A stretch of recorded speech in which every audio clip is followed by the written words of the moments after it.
El drama de las niñas madres. El caso de ayer de San Antonio seguramente nos estalló en la cara algo que ocurre más a menudo de lo que nosotros creemos. De hecho, los datos estadísticos son abrumadores, alarmantes. Por eso, para tratar de meternos de lleno en esta problemática de orden social, ¿verdad?, sobre todo social, también es jurídico de alguna manera, le invitamos al señor Aníbal Cabrera. Él es director ejecutivo de la Coordinadora por los Derechos de la Infancia y la Adolescencia. Solemos molestarlo telefónicamente vía Zoom. Hoy tiene la gentileza de acompañarnos en el piso y se lo agradecemos. Gracias, don Aníbal. Buenas tardes. No, muchas gracias a ustedes por la invitación. Realmente nos preocupa la situación en la que están las niñas, los niños y adolescentes de nuestro país. Vimos el caso Anabel hace un par de semanas en Caguazú, ahora estamos viendo este caso de esta semana. Cada semana o cada día en Paraguay hay un montón de niñas y niños y adolescentes que sufren situaciones de violencia, de abuso. Y Paraguay hasta ahora no tiene un programa de atención especializado para este grupo de población. En el caso de abuso sexual estamos hablando de entre los años 2018 al 2022, cerca de 17.500 casos de abuso sexual que fueron reportados en la Fiscalía. Muy fácilmente esos números pueden ser mucho más porque muchos casos no llegan al reporte de la Fiscalía.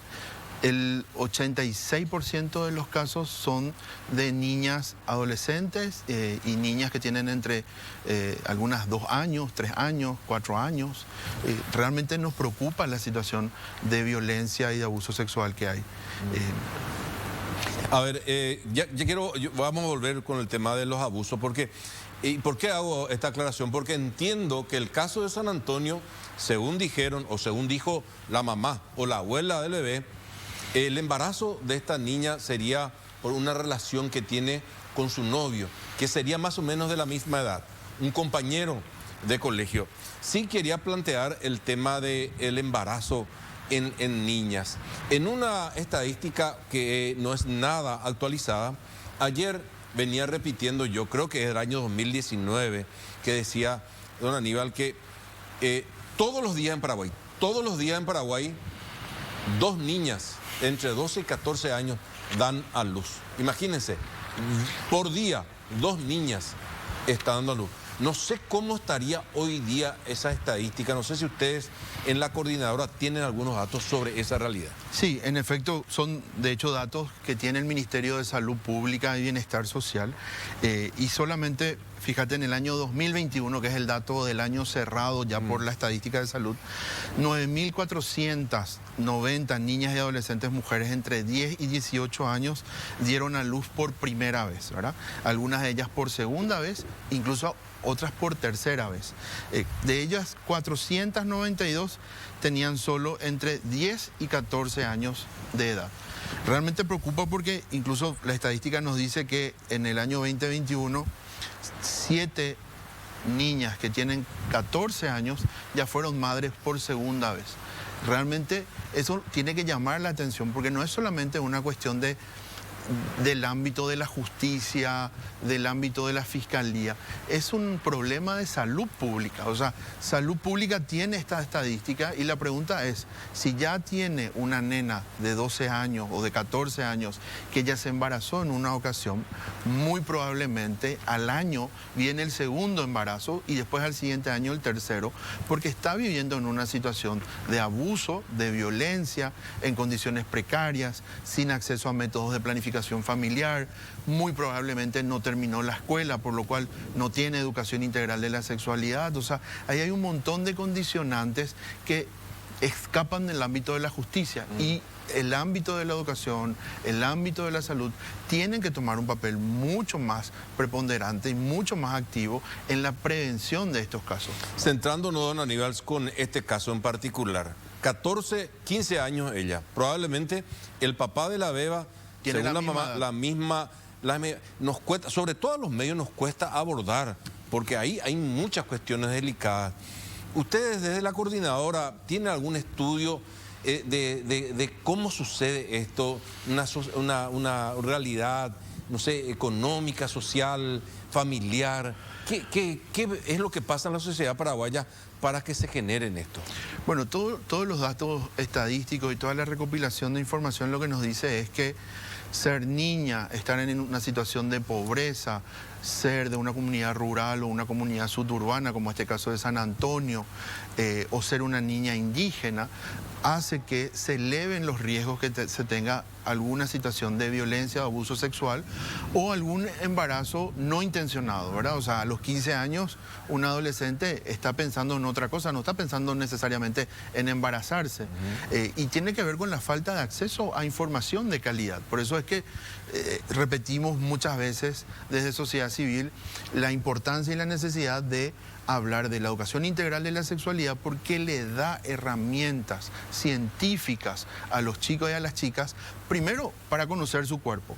Hay un montón de niñas que tienen entre 10 y 12 años que nunca nadie les habló que van a tener menstruación, que nunca nadie les habló que van a sangrar cada mes. Y cuando les llega su primera menstruación, y esto parece que estamos hablando algo como de la edad media casi, ¿verdad? Pero ocurre hoy en los bañados de Asunción.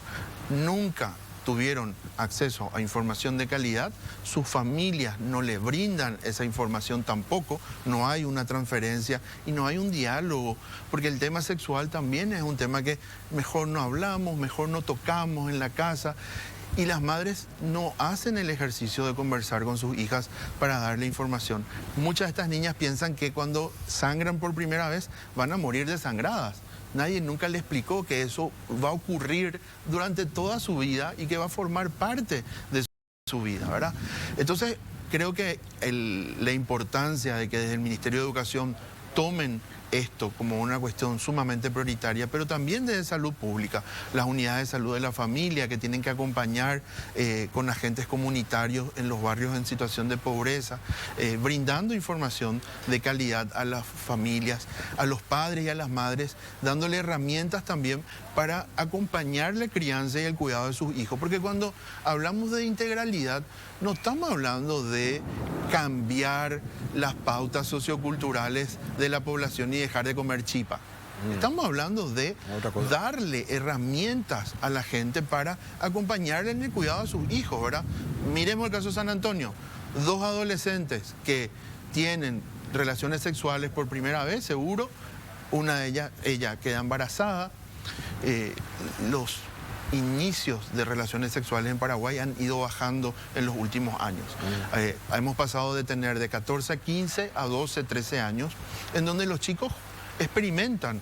Y ahí la pregunta es, esa experimentación que es normal en el desarrollo evolutivo de un adolescente, todas las bases científicas nos dicen que los adolescentes van a experimentar eso. Fuimos nosotros adolescentes alguna vez, también experimentamos sobre nuestro cuerpo y sobre nuestra sexualidad. ¿Y qué mejor hacerlo teniendo un acompañamiento de la familia, de un profesional del ámbito educativo, del ámbito de la salud?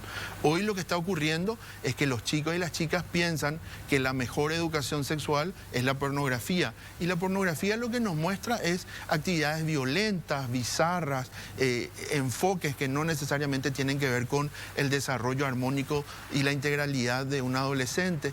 Entonces, al no darle información de calidad, estamos dejando que nuestros chicos y chicas estén siendo educados por la pornografía. Eso es lo que está ocurriendo hoy. ¿Qué pasa con la niña que tiene un bebé, en este caso? Porque algunos califican esto como una tragedia. Esa niña está condenada, probablemente, de hecho, va a tener que cuidar a otra criatura, ya no va a poder asistir a la escuela o al colegio. Es decir, es casi seguro que va a ser un número más dentro de ese nivel de deserción que está teniendo la educación paraguaya, y probablemente lo va a afectar de por vida para a su momento de capacitarse para enfrentar quizás alguna labor de calidad con mano de obra calificada. ¿Qué pasa con esa criatura una vez que tiene un bebé? En el caso de las adolescentes que tienen hijos, muchas salen del sistema educativo porque tienen que empezar primero a cuidarle a sus hijos y como son de familias en su mayoría de escasos recursos, tienen que empezar a buscar trabajo, su empleo es precario porque bien lo dijiste, al no tener una cualificación efectiva en educación, al tener pocos años de estudio, el acceso a un empleo va a ser un empleo informal, de baja calidad, muchas veces va a ser explotada laboralmente, algunas son explotadas sexualmente, vuelven a quedar embarazadas, vuelven a tener 2 o 3 hijos antes de cumplir los 18 años y terminan en un círculo de pobreza y de explotación. Y eso es lo que está ocurriendo con muchas adolescentes en Paraguay. Fíjate que los datos estadísticos nos dicen que hay 460.000 niños y niñas fuera de la escuela hoy. 500.000 de personas hoy están fuera del sistema educativo y no es tapa de ningún diario de este país. Realmente es lamentable porque la pregunta es, ¿dónde están los niños y las niñas? ¿En qué condiciones están? ¿Quién les cuida? ¿Quién les protege? ¿Quién les previene de este tipo de situaciones?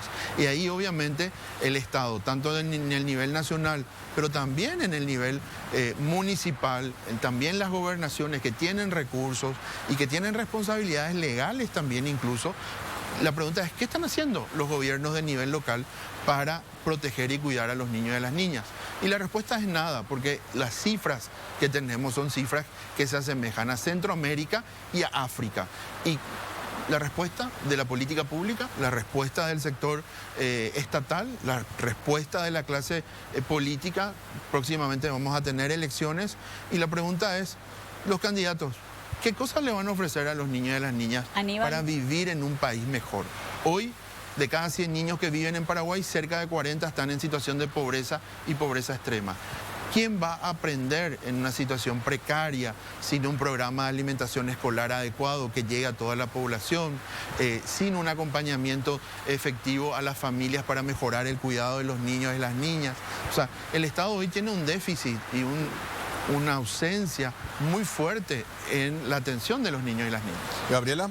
Aníbal, ¿cómo estás? Gabriela te saluda. Bueno, para poder hablar un poco también sobre algo que mencionó esta mañana la ministra de la Niñez, que me parece importante resaltar también, que habló justamente con respecto a la necesidad de esta información que se le tiene que brindar a los niños con respecto a educación sexual y la perversidad con la que esto se está manejando en las esferas políticas, justamente en esto que es el proselitismo del que estabas hablando recién, ¿verdad? Estamos en plena campaña electoral o previa a las campañas electorales y están utilizando un discurso perverso haciéndole creer a la gente que se le va a enseñar sobre aborto y cosas de las que en realidad nadie está poniendo sobre la mesa, sino más bien es conocer su cuerpo y entender un poco cómo funcionan las relaciones sexuales, porque es algo que tenemos que aceptar en la casa misma.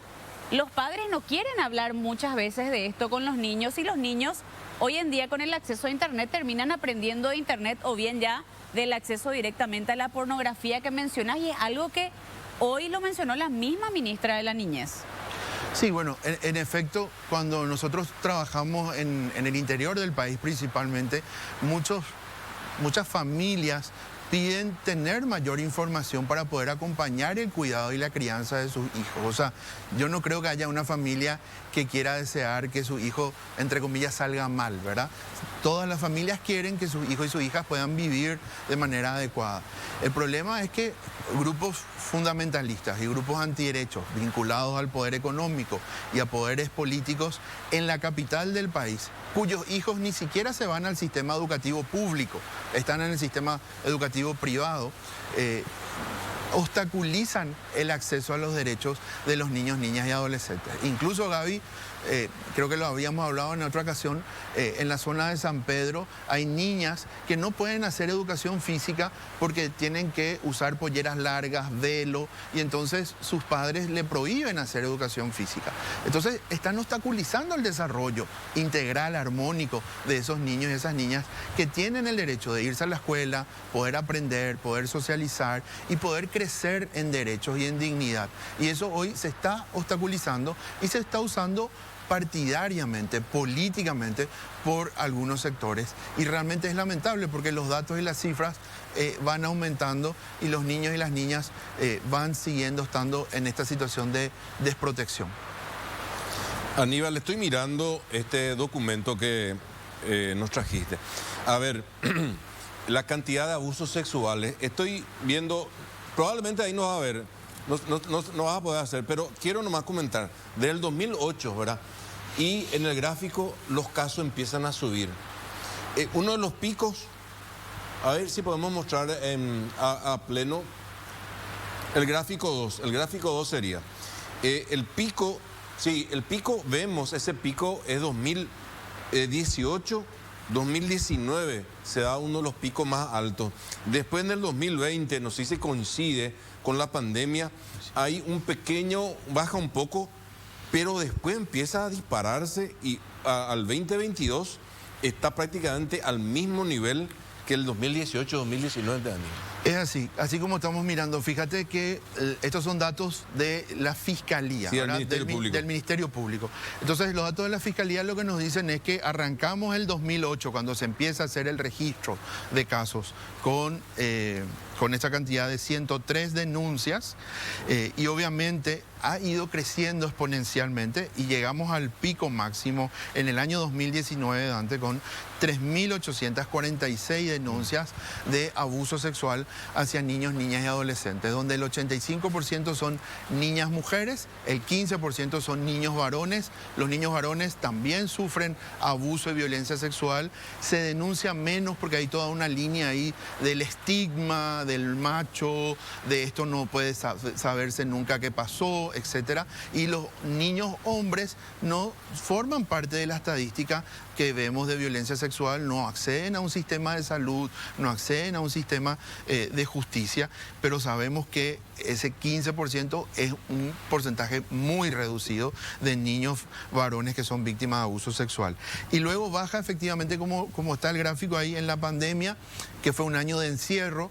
Justamente lo que señalábamos nosotros en ese año es los niños y las niñas, al quedarse en sus casas, y la escuela, que es un lugar de confianza, de seguridad, de contención, donde se detectan estos casos también, la escuela estuvo cerrada durante todo el 2020 y los datos estadísticos nos muestran cómo descendieron las denuncias durante ese año. Al siguiente año, en el 2021, ya se abrió la escuela, volvió a subir. 2022, el año pasado, volvió a subir a los números casi del año 2019, antes de la pandemia. Estos números lo que nos dicen, además, que están por territorio. Hoy sabemos, Dante, que Central, Alto Paraná, Itapúa y Asunción son los 4 territorios en donde mayores casos de abuso y de violencia sexual hay. Por eso, antes, ya que tocaste eso, Aníbal, el gráfico 3, por favor, director, habla justamente de la ubicación de dónde se dan las denuncias de los abusos. Ese es uno, el siguiente sería este que viene. Ese sería. Este es. Esa línea azul, la más larga, es Central, que acapara prácticamente, es gigantesco si comparamos. Le sigue Alto Paraná, después Asunción y en cuarto lugar está Itapúa, por mencionar a los 4 primeros nomás. Yo no sé, Aníbal, si tiene relación el hecho de que, Central y sobre todo también hay que decir Alto Paraná y por qué no Asunción tiene la mayor cantidad de asentamientos, de lugares con gente vulnerable, podríamos decir. ¿Hay alguna explicación del por qué en estos lugares? Yo, claro, coincide con demográficamente donde hay más gente también, ¿verdad? Bueno, el primer elemento tiene que ver con esto que decías. En esos lugares hay un mayor grupo de población. Hay más gente. Segundo, se denuncia más porque hay mayor acceso a información también. Ese es otro elemento que es importante. O sea, fíjate que Paraguarí, Misiones, Presidente Hayes, Boquerón, Alto Paraguay, tiene menor proporción de población claramente y las denuncias son menos, pero obviamente las personas de esas localidades tienen menores accesos a servicios públicos, a información, a las rutas de atención y de intervención también.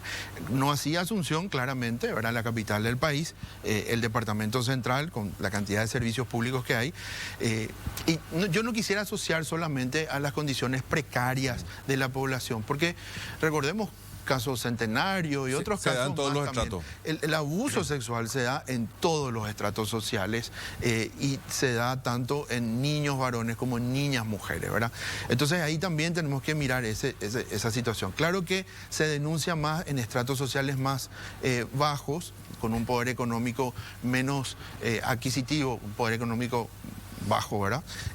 Se denuncia mucho más en eso que los que pueden arreglar fácilmente yéndose al Centenario a tomar café, ¿verdad? La justicia ahí no llega, ahí no entra muchas veces, ¿verdad?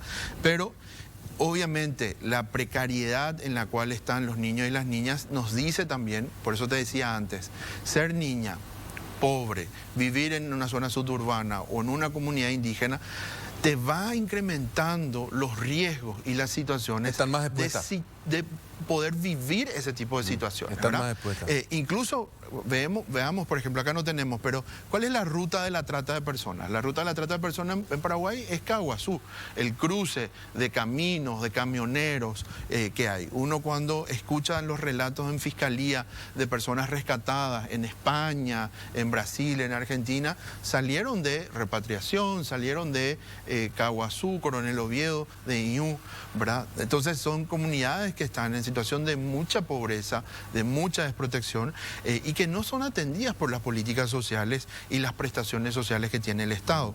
Entonces, ahí también hay una mirada de la integralidad del Estado en prevenir este tipo de situaciones. Sí, la estadística ya te dice que Caguazú es una zona de tránsito para la trata de personas. ¿Cuáles son las medidas de prevención que tenés?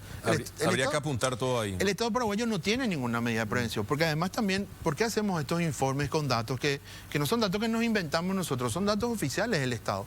Pero acá no hay una cultura de tomar decisiones de políticas públicas basadas en evidencia y basadas en datos. La cultura acá es, yo creo que, a mí me contó mi vecina que, mi abuela antes me dijo que, y entonces el decisor de política pública decide qué va a hacer y a dónde va a apuntar su presupuesto. Tomemos decisión y planifiquemos las acciones desde el nivel nacional, departamental y local en función a qué nos dice la evidencia, qué nos dicen los datos. ¿Qué instituciones tienen que intervenir? Por ejemplo, Aníbal, en el caso de San Antonio, ayer decíamos, esta niña no puede ser procesada. Empezó a correr unas fotos con ella, con una capucha, eso no podría ser. Debería estar, primero decíamos acá, contenidas por profesionales, médicas, psicólogos, trabajadores sociales. ¿Cómo se tiene que abordar cuando ocurre este tipo de casos? No estamos hablando de un abuso, fue una relación por falta de conocimiento, en fin, de asistencia de la familia. ¿Qué instituciones deberían actuar ahí en el caso de San Antonio? Para tomar como ejemplo nomás, Aníbal. Bueno, la primera institución es el Ministerio de la Defensa Pública, que tiene que hacer un informe socioambiental de la situación de esa niña con una obra social, tienen un equipo de trabajadores sociales, y la Defensora Pública tiene que abogar para tomar medidas de protección, de tenerle en cuidados alternativos, ponerle en un albergue transitorio, evaluarle psicológicamente, médicamente, psiquiátricamente. La situación en la cual vimos cómo le tuvieron a la nena de San Antonio, en realidad le expone al Estado paraguayo a una denuncia internacional. Una nena que acaba de parir, encapuchada, esposada, sí, como si fuera que se fue a robar un montón de cosas. Una locura. Aníbal, nosotros vimos ayer que todas las instituciones que intervinieron estaban confundidos. Probablemente hay protocolo, pero ellos, no sé, no sabían. La policía, la fiscalía, después con el tiempo se fueron arreglando, pero por el camino después de cometer serios errores. No, el primer lugar a donde había que llevarle a esa nena no era la comisaría ni ponerle unas esposas, era llevarle a un centro médico, a un centro de salud, sí, totalmente. Hacerle una inspección médica completa, una inspección médica forense.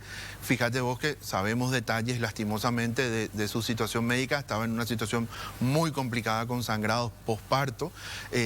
Imagínense ser una nena de 15 años que no sabía que estaba embarazada, y acá van a decir muchas veces, ¿cómo que no van a saber las mujeres que están embarazadas?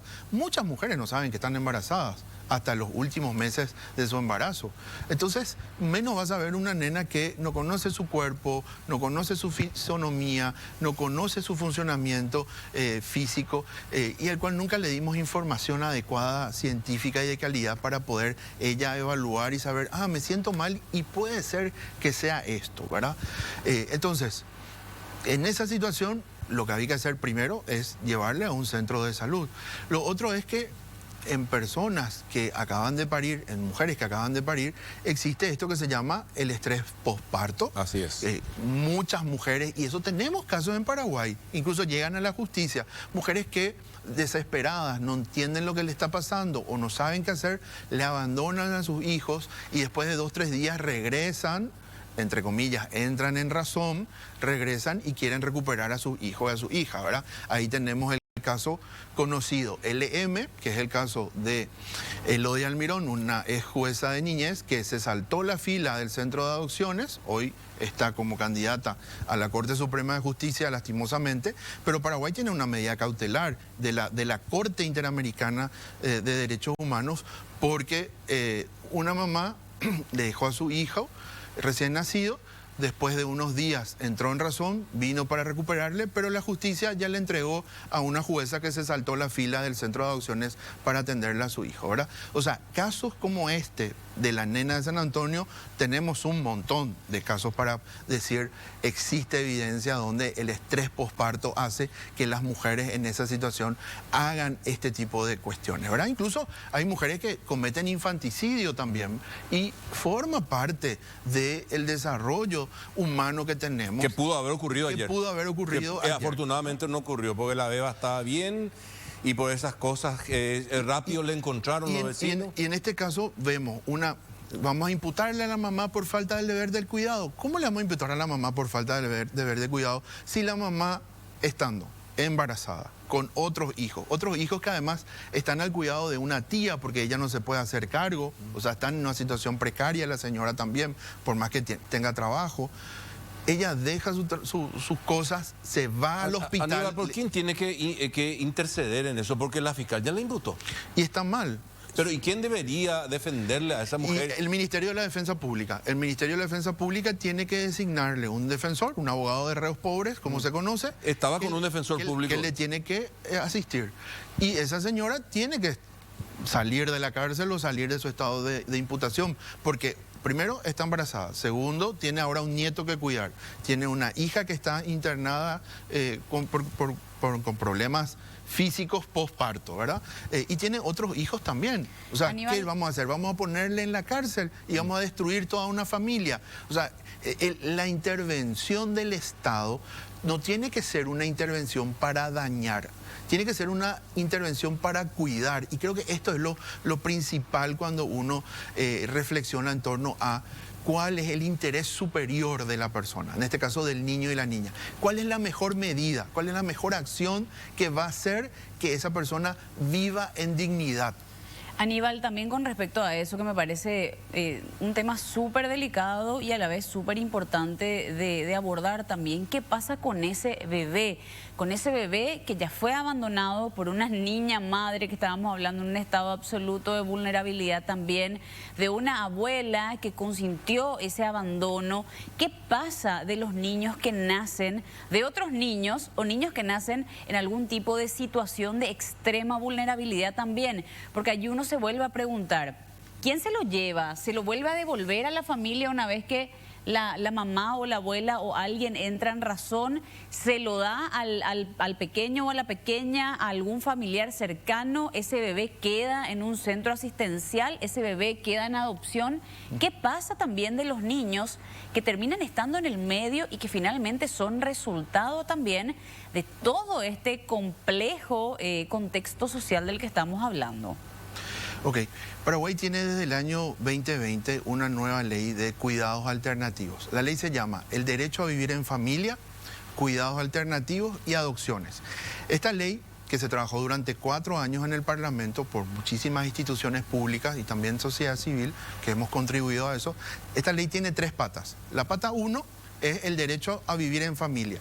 La ley dice que todos los niños y niñas de Paraguay tienen el derecho a estar en una familia, ser cuidados, protegidos, y que el Estado tiene que brindar las condiciones sociales, económicas, a través de las políticas públicas para ayudarles a las familias a criarle a esos niños y a esas niñas. También dice la ley que en el caso que no es posible ese cuidado familiar, pasamos a la pata 2 de la ley, que son los cuidados alternativos. Y en cuidados alternativos tenemos programas de familias acogedoras, que son familias voluntarias, que acogen transitoriamente por un par de meses a un niño, a una niña, a un bebé, a un adolescente, mientras que su situación social o jurídica se va a solucionar, ¿verdad? Entonces, el cuidado alternativo responde a este programa de familias acogedoras y también hay programas residenciales de acogimiento de niños y niñas que son los conocidos como albergues o orfanatos, se conocía en el pasado también, ¿verdad? Entonces también tenemos estos albergues residenciales para los niños y las niñas. Paraguay tiene alrededor de 800 a 900 niños y niñas actualmente en instituciones. La mayoría de estas instituciones son alrededor de 30, son del sector de sociedad civil, son iglesias, fundaciones. El Estado tiene alrededor de 3 o 4, como mucho, de estas instituciones de cuidados alternativos. Y todo el trabajo de cuidado alternativo en realidad se está haciendo desde la sociedad civil, porque estas instituciones no están recibiendo recursos para cuidarle y atenderle a esos 800 niños por parte del Estado.